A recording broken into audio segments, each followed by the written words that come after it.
Now let's take a look at the role of the Rothschild family, the family said to be the wealthiest in the world. When Amschel Meyer Bauer inherited the business, he decided to change his name to Rothschild.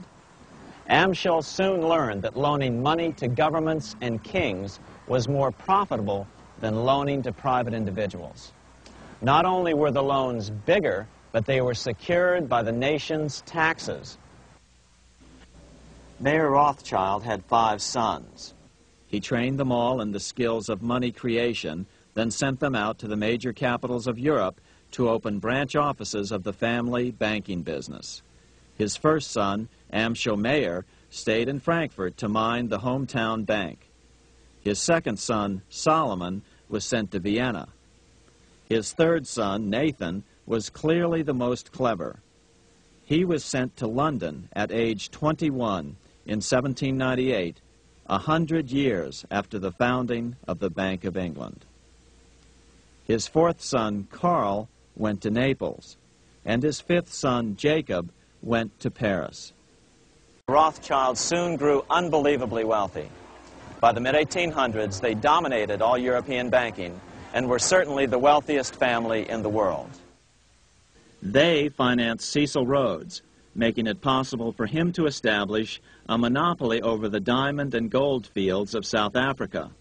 In America, they financed the Harrimans and railroads, the Vanderbilts in railroads and the press, and Carnegie in the steel industry, among many others. In fact, during World War I, J.P. Morgan was thought to be the richest man in America. But after his death, it was discovered that he was actually only a lieutenant of the Rothschilds.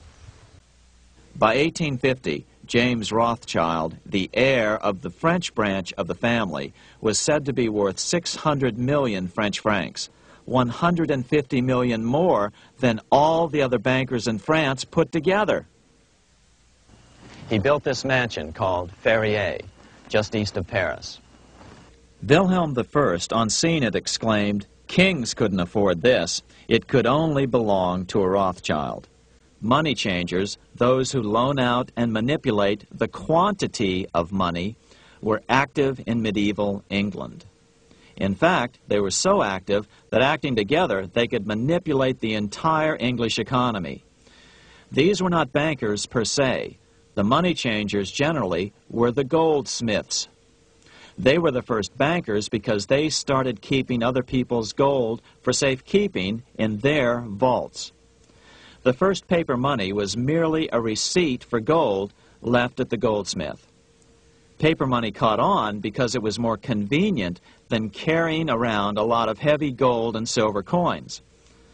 Eventually, goldsmiths noticed that only a small fraction of the depositors ever came in and demanded their gold at any one time. Goldsmiths started cheating on the system. They discovered that they could print more money than they had gold, and usually no one would be the wiser. Then they could loan out this extra money and collect interest on it. This was the birth of fractional reserve banking. That is, loaning out many times more money than you have assets on deposit. So, if $1,000 in gold were deposited with them, they could loan out about $10,000 in paper money and draw interest payments on it, and no one would ever discover the deception. By this means, goldsmiths gradually accumulated more and more wealth and used this wealth to accumulate more and more gold. Today, this practice of loaning out more money than there are reserves is known as fractional reserve banking. Every bank in the United States is allowed to loan out at least 10 times more money than they actually have. That's why they get rich on charging, let's say, 8% interest. It's not really 8% per year, which is their income. It's 80%. That's why bank buildings are always the largest in town. When Queen Mary's sister, Queen Elizabeth I, took the throne, she was determined to regain control over English money. Her solution was to issue gold and silver coins from the public treasury and take the control over the money supply away from the money changers. Oliver Cromwell finally overthrew King Charles, purged the Parliament, and put the king to death. the money changers were immediately allowed to consolidate their financial power. The result was that for the next 50 years, the money changers plunged Great Britain into a series of costly wars. They took over a square mile of property in the center of London, known as the City of London. This area today is still known as one of the 3 predominant financial centers of the world.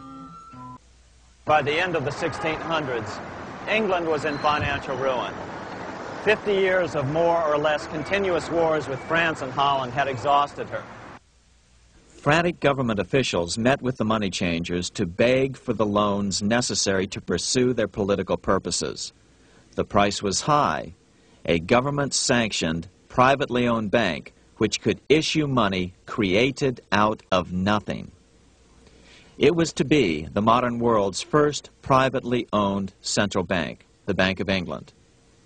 Although it was deceptively called the Bank of England to make the general population think it was part of the government, it was not. Like any other private corporation, the Bank of England sold shares to get started. The investors, whose names were never revealed, were supposed to put up £1.25 million British pounds in gold coin to buy their shares in the bank. The bank was duly chartered in 1694 and started out in the business of loaning out several times the money it supposedly had in reserves, all at interest. In exchange, the new bank would loan British politicians as much of the new currency as they wanted, as long as they secured the debt by direct taxation of the British people. So, legalization of the Bank of England amounted to nothing less than legal counterfeiting of a national currency for private gain. Unfortunately, nearly every nation now has a privately controlled central bank using the Bank of England as the basic model. Such is the power of these central banks that they soon take total control over a nation's economy. It soon amounts to nothing but a plutocracy ruled by the rich. The central bank scam is really a hidden tax. The nation sells bonds to the central bank to pay for things it does not have the political will to raise taxes to pay for. But the bonds are purchased with money the central bank creates out of nothing. More money in circulation makes your money worth less. The government gets as much money as it needs, and the people pay for it in inflation. The beauty of the plan is that not one person in 1,000 can figure it out because it's usually hidden behind complex-sounding economics gibberish. In 1790, less than 3 years after the Constitution had been signed, the money changers struck again.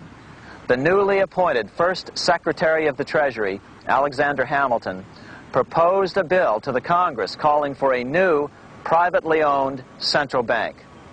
Coincidentally, that was the very year that Amschel Rothschild made his pronouncement from his flagship bank in Frankfurt. Let me issue and control a nation's money, and I care not who writes the laws.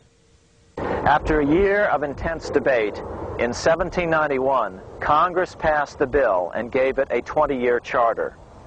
The new bank was to be called the First Bank of the United States, or BUS.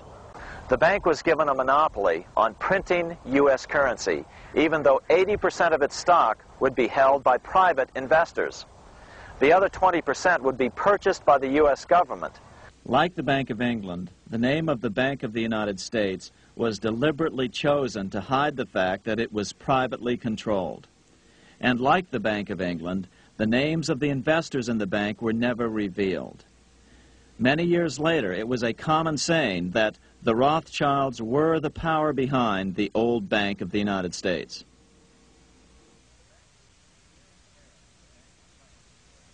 Here in Paris,